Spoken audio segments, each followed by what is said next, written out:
Israel और America ने Iran को दिया गया 60 दिन का अल्टीमेटम। मिडिल ईस्ट में फिर सबसे बड़ी तबाही का काउंटडाउन शुरू।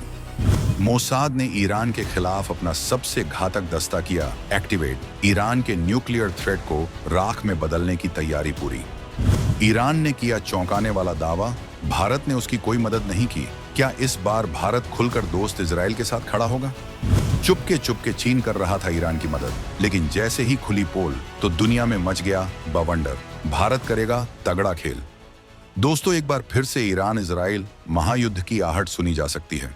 चिंगारी कभी भी भड़क सकती है। Israeli prime minister Benjamin Netanyahu America से एक ऐसा फरमान लेकर लौटे हैं जिसने तेहरान की हुकूमत में खलबली मचा दी है। ये फरमान है 60 दिन का अल्टीमेटम। जी हाँ, ईरान के सुप्रीम लीडर खामेनेई को सिर्फ 60 दिनों की मोहलत दी गई है। 11 सितंबर 2025 ये वो तारीख है जब ईरान को अमेरिका के साथ एक फाइनल डील करनी होगी। शर्त साफ है, अपने न्यूक्लियर प्रोग्राम को पूरी तरह से बंद करो, अपने यूरेनियम के जखीरे को नष्ट करो, वरना अंजाम वो होगा जिसकी कल्पना भी ईरान ने नहीं की होगी। नेतन्याहू और ट्रंप की जोड़ी ने दुनिया को साफ मैसेज दे दिया है, हमें ईरान को बम बनाने देने की अनुमति नहीं दी जाएगी। हम ईरान को बम नहीं बनाने देंगे। वो किसी भी कीमत पर मिडिल ईस्ट का पावर बैलेंस बदलने नहीं देंगे। और अगर ईरान ने होशियारी दिखाने की कोशिश की तो उसे रोकने के लिए अमेरिका और इजराइल किसी भी हद तक जा सकते हैं। लेकिन क्या ईरान इतनी आसानी से झुक जाएगा? ईरान के फॉरेन मिनिस्टर अब्बास अरागची ने पलटवार करते हुए कहा है कि बातचीत तभी होगी जब अमेरिका अपनी गलती मानेगा। अमेरिका न सिर्फ ईरान से माफी मांगे बल्कि उसके हमलों से हुए नुकसान का हर्जाना भी भरे। लेकिन क्या सुपर पावर अमेरिका कभी ऐसी शर्तें मानेगा? शायद कभी नहीं। इसका मतलब साफ है, बातचीत की टेबल पर कोई नहीं आ रहा, डील नहीं होने वाली है। तो सवाल फिर वहीं आकर खड़ा हो जाता है, 60 दिन बाद क्या होगा? जब ये डेडलाइन खत्म होगी तो इजराइल और अमेरिका का अगला कदम क्या होगा? दोस्तों, अब इस जियोपॉलिटिकल चेस बोर्ड पर 5 भयानक संभावनाएं नजर आ रही हैं। पहला विकल्प, डिप्लोमेटिक प्रेशर। ईरान पर इतने कड़े प्रतिबंध लगा दिए जाएं कि उसकी इकोनॉमी घुटनों पर आ जाए और वो खुद ही सरेंडर कर दे। दूसरा विकल्प, एक खामोश ऑपरेशन। मोसाद और CIA जैसी खुफिया एजेंसियां मिलकर ईरान के न्यूक्लियर साइंटिस्ट्स को रास्ते से हटाएं और उनके प्रोग्राम को अंदर से खोखला कर दें। तीसरा ऑप्शन, अमेरिका एक बार फिर अपने सबसे घातक B-2 स्पिट बॉम्बर्स को ईरान के आसमान में भेजे और चुन चुनकर न्यूक्लियर ठिकानों को मिट्टी में मिला दें। चौथा विकल्प, एक लिमिटेड ग्राउंड ऑपरेशन होगा। इजरायली स्पेशल फोर्सेस ईरान की जमीन पर उतरे और उसके अंडरग्राउंड न्यूक्लियर बंकरों में घुसकर यूरेनियम को तबाह कर दें। और पांचवां और सबसे खौफनाक विकल्प, अमेरिका और इजराइल का एक जॉइंट मिलिट्री ऑपरेशन, एक फुल स्केल वॉर जिसमें आसमान से, जमीन से और समंदर से ईरान पर ऐसा हमला हो कि उसकी कमर टूट जाए। नेतन्याहू के अमेरिका से लौटने के बाद अब उनके defence minister Israel cards Washington के दौरे पर जाने वाले हैं। पर्दे के पीछे कुछ बहुत बड़ा पक रहा है। एक तरफ नेतन्याहू दुनिया को बता रहे हैं कि ईरान, अमेरिका और इजराइल को दुनिया के नक्शे से मिटाना चाहता है। वो कह रहे हैं कि सिर्फ इजराइल ही वो चट्टान है जो ईरान के रास्ते में खड़ा है। तो दूसरी तरफ इजरायली मिलिट्री के अफसर दबी जुबान में मान रहे हैं कि अमेरिकी हमलों के बावजूद ईरान का न्यूक्लियर प्रोग्राम अब भी महफूज है। मिशन अभी अधूरा है और अधूरे मिशन को पूरा करने के लिए ही ये 60 दिन का ड्रामा रचा गया है। लेकिन दोस्तों, क्या आपको पता है कि नेतन्याहू ने अमेरिकी धरती से जो सबसे बड़ा ऐलान किया वो क्या था? उन्होंने कहा, हमें पता है, हमें ठीक ठीक पता है कि ईरान ने अपना एनरिच्ड यूरेनियम कहाँ छिपा रखा है। ये एक ऐसा बयान था जिसने ईरान की नींद हराम कर दी है। क्या नेतन्याहू की वापसी के 48 घंटों के अंदर ईरान पर हमले का दूसरा राउंड शुरू होने वाला है?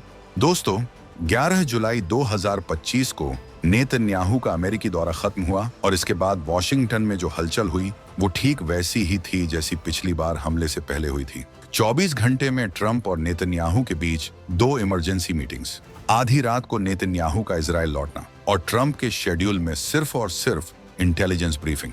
ये सब किसी बड़े तूफान से पहले की शांति की तरह लग रहा है। इजराइल का दावा है कि उसने ईरान के 408 किलोग्राम एनरिच्ड यूरेनियम का पता लगा लिया है।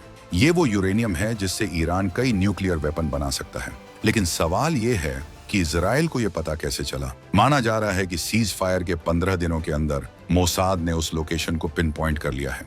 रिपोर्ट्स के मुताबिक ये लोकेशन है ईरान के नतांज न्यूक्लियर सेंटर के पास पिकेक्स की पहाड़ियां। 5000 फीट ऊंची इन पहाड़ियों के सीने को चीरकर जमीन में 328 फीट नीचे एक अंडरग्राउंड स्टोरेज सेंटर बनाया गया है। ये कोई मामूली बंकर नहीं है, ये एक ऐसा किला है जिसे भेदना लगभग नामुमकिन है। दुनिया का कोई भी बंकर बस्टर बम इतनी गहराई तक नहीं जा सकता। अगर जा सकता तो अमेरिका पिछले हमले में ही इसे तबाह कर चुका होता। तो अब सवाल ये है कि इजराइल इस नामुमकिन को मुमकिन कैसे करेगा?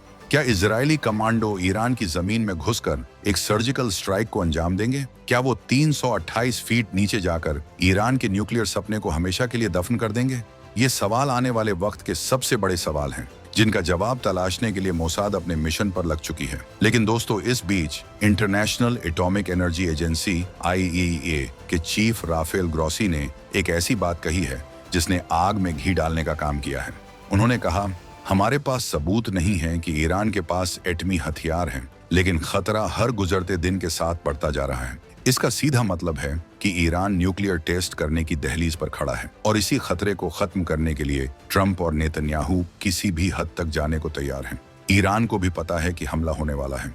उसके बड़े बड़े जनरल हर रात अपना ठिकाना बदल रहे हैं, बंकरों में छिप रहे हैं, लेकिन साथ ही वो पलटवार की तैयारी भी कर रहा है। लेकिन दोस्तों, जब ईरान पर अमेरिकी प्रतिबंधों का शिकंजा कस रहा था, जब दुनिया उससे दूरी बना रही थी, तब अंधेरे में एक दोस्त उसकी मदद कर रहा था, और वो दोस्त है चीन। जी हाँ, चीन, जो दुनिया के सामने शांति का मसीहा बनने का नाटक करता है। वही चीन पर्दे के पीछे ईरान को हथियारों का जखीरा भेज रहा था। खुफिया रिपोर्ट्स ने खुलासा किया कि 24 जून के सीज फायर के ठीक बाद चीन ने ईरान को सतह से हवा में मार करने वाली मिसाइल बैटरियों की एक बड़ी खेप भेजी। 12 दिन की जंग में ईरान की मिसाइलें खत्म हो रही थीं और चीन ने उसके खाली हुए गोदामों को फिर से भर दिया। इतना ही नहीं, चीन ने ईरान को J-10 फाइटर जेट्स की दूसरी खेप भी देने की तैयारी कर ली है। 40 फाइटर जेट्स पहले ही पहुंचाए जा चुके हैं। और ये सब कैसे हो रहा था? तेल के बदले हथियार। ईरान अपना 90% तेल चीन को बेच रहा था और चीन अमेरिकी प्रतिबंधों को धता बताते हुए मलेशिया जैसे देशों के रास्ते ये तेल खरीद रहा था। ये एक ऐसा खेल था जो दुनिया की आंखों में धूल झोंक रहा था। लेकिन जब ये खबर लीक हुई तो चीन ने बेशर्मी से इसे खारिज कर दिया। चीन के दूतावास ने कहा कि वो युद्ध में शामिल देशों को हथियार नहीं बेचता। ये चीन का पुराना दोगलापन है जिससे दुनिया वाकिफ है। लेकिन अब इस कहानी में एक नया मोड़ आने वाला है, और वो मोड़ है भारत। ईरान ने कुछ समय पहले कहा था कि भारत ने उसकी मुश्किल में मदद नहीं की। ये एक तरह से भारत पर दबाव बनाने की कोशिश थी। लेकिन भारत अब 2025 का भारत है, वो किसी के दबाव में नहीं आता। भारत चुपचाप इस पूरे खेल को देख रहा है। एक तरफ उसके ईरान के साथ पुराने रिश्ते हैं, तो दूसरी तरफ इजराइल और अमेरिका के साथ उसकी स्ट्रेटेजिक पार्टनरशिप चट्टान की तरह मजबूत है। दुनिया के एक्सपर्ट्स मान रहे हैं कि अगर ये जंग फिर से छिड़ी तो भारत चुप नहीं बैठेगा। भारत सीधे तौर पर इजराइल का साथ दे सकता है। अपनी इंटेलिजेंस, अपनी टेक्नोलॉजी और अपने डिप्लोमेटिक पावर से भारत इस खेल का रुख मोड़ सकता है। भारत का एक कदम ईरान और चीन के गठजोड़ पर भारी पड़ सकता है। अब भारत वो करेगा जो भारत के हित में होगा। ये नया मंत्र है, और ये मंत्र तेहरान से लेकर बीजिंग तक सबको सुनाई दे रहा है। मतलब तस्वीर अब बिल्कुल साफ है। एक तरफ इजराइल और अमेरिका है जो 60 दिन की डेडलाइन के साथ ईरान के सिर पर खड़े हैं। उनका मिशन साफ है, ईरान के न्यूक्लियर प्रोग्राम का खात्मा। दूसरी तरफ ईरान है जो झुकने को तैयार नहीं है।